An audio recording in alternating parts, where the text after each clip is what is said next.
I'm currently staying in Dallas at the IOP Transitional House, which is where we are today. And I've been here for about 7 months. I'm the house manager. I had a hard time getting here. I was in a very bad marriage, still functioning and working.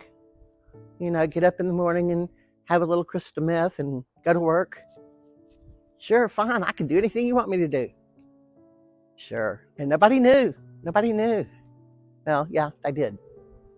And my husband looked at me one day and he goes, "You're doing way too many drugs and drinking."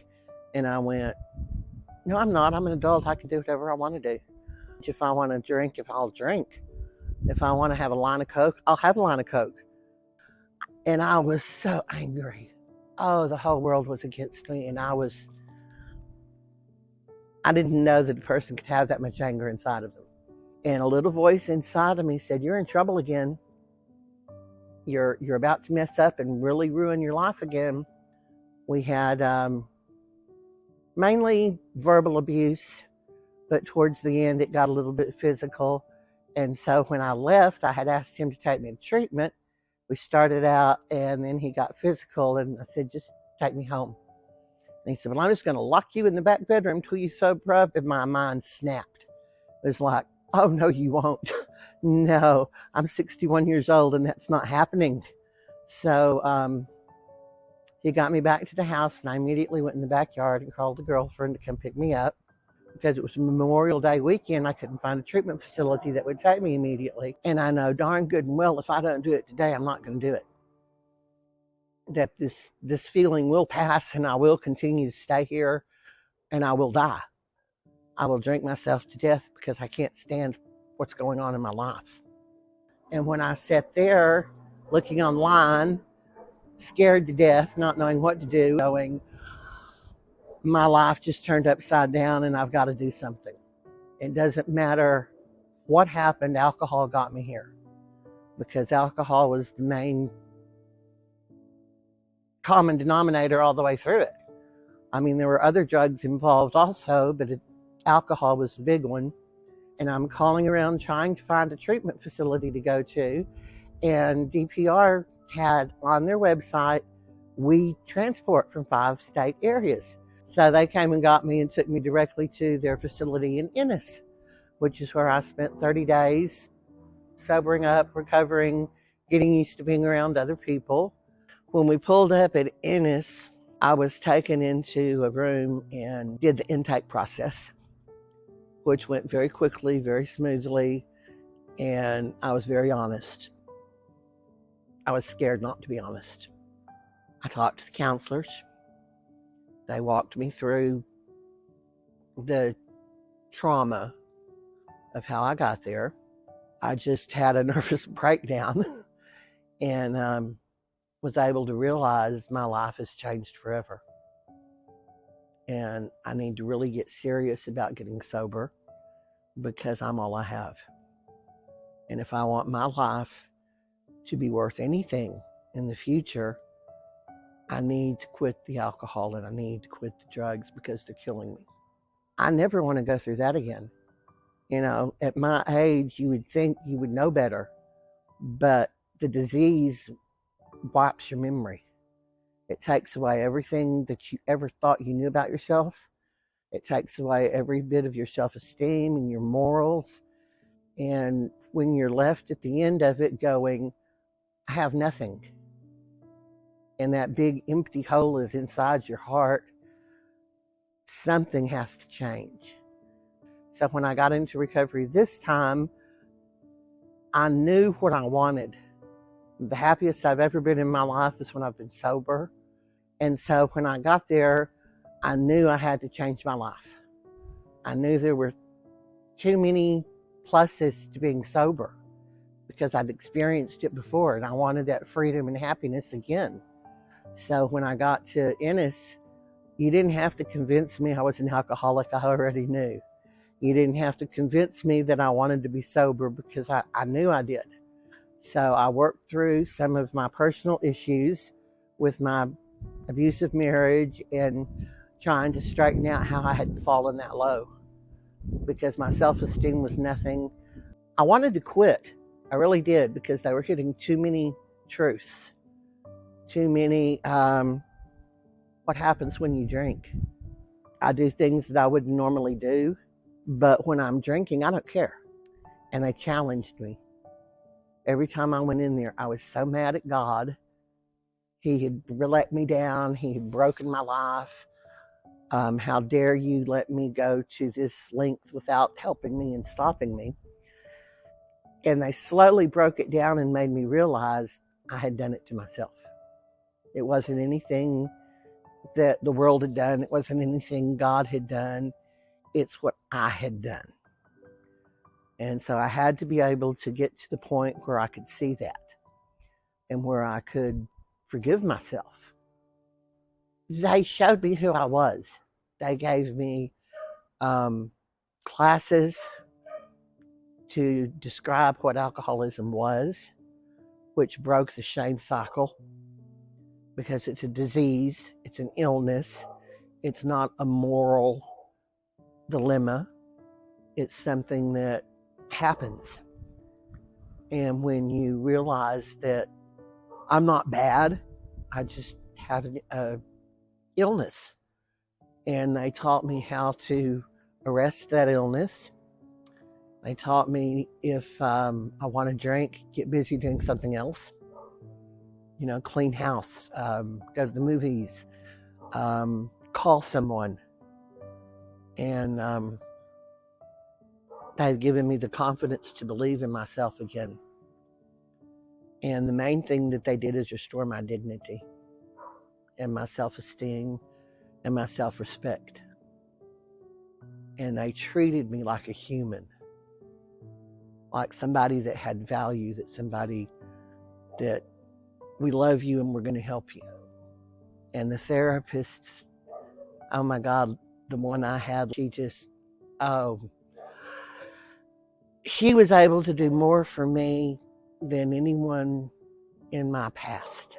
It does provide the props that people need when we're so fragile and so early in our sobriety that we don't know what to do. We don't know where to turn. We don't know how we're going to get through what we're going through. But then we wake up tomorrow and go, wow, I made it through yesterday. I got a whole new day to where I can work on things again.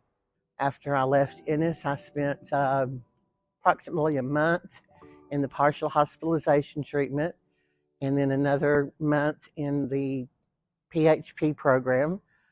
And now I'm the IOP program, So that's the one where you go half a day. And so from there, they asked me if I wanted to be house manager. And so when they asked me, I said, sure, because there's nothing more beautiful than watching an individual open up and bloom and become who they're supposed to be. I didn't believe that I could actually be happy again. I figured I'd be sober and just be okay. But when I got to through with the program at Discovery Point and they offered me the house manager position, I jumped on it. And what changed for me was realizing that I can rely on the program of Alcoholics Anonymous and work my 12 steps, work with my sponsor. I have a higher power who I choose to call God, and we're in daily contact. I do my morning meditations in order to start my day off correctly, because it's important for me to stop and take a breath and realize how grateful I am to be alive, how grateful I am to be sober, how grateful I am to be able to work with a bunch of people who are new in recovery.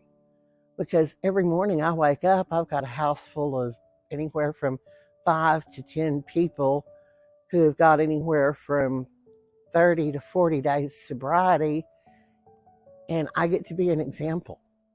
So in about a week, I'll have 10 months sober. And I told my sponsor when I had 9 months sober, I said, that's long enough to have a baby, so I've been reborn. And that's what really hit with me, because I have been reborn. I have been recreated. I do have a chance to have a future and a life. and I'll be able to devote myself to the things that I consider are important. And for me right now, that's working with another alcoholic, to give them the gift that was so freely given to me, and to be able to stay sober. I don't want to drink. I don't want to drug. The obsession has been lifted. The joy has returned to my life. And I want to be able to see other people experience that. I want to watch individuals grow in their life and reclaim who they are, to start loving and liking themselves again, because I like who I am today. It gave me a reason. It gave me a direction, and it gave me the ability to know what to do next. And it pointed me in the right direction. And so today is a beautiful day. I mean, it's spring, the sun is shining, the wind is blowing, as you can tell. And you can sit outside on your patio and have a cup of coffee with nothing in it but coffee. I mean, how many mornings did I have to have something to get my coffee down, or before I had my coffee? And today I don't even think about it. I can walk into a store and there's all kinds of liquor and beer and everything around, and I just go, good, I get to save some money. Good, I don't have to worry about that. I've been given another chance on life. I've been given another opportunity to smile, to relax, and to be peaceful. And I really am looking forward to the next chapter of my life. And as long as I'm giving back to society and helping others find their path, I'm happy. You know, several people that I know have got their life back together.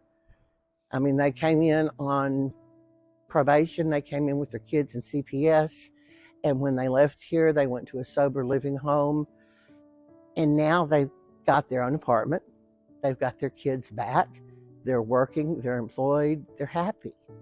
And that's all I've ever wanted, was to be free of this disease, because it will kill me. And I know it will. I've seen it happen. I'm realizing I do have a future. I do have a life. It's not going to be boring. Now, there's been nothing boring about being sober. Lots of laughter, lots of friends. And I'm so glad that mine has been arrested. And Discovery Point showed me how to do it. And they gave me a safe place to sober up and to rediscover who I am, and to give me an opportunity for a future. They've given me a home. I mean, this is my home. Everything I own is here. All the people I care about are here.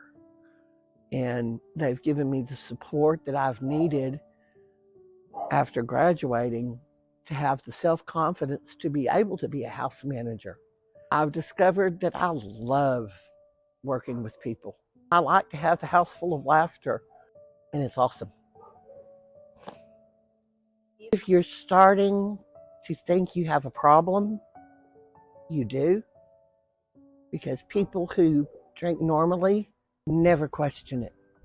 And if your life is turned upside down and everything around you is dark, believe in yourself.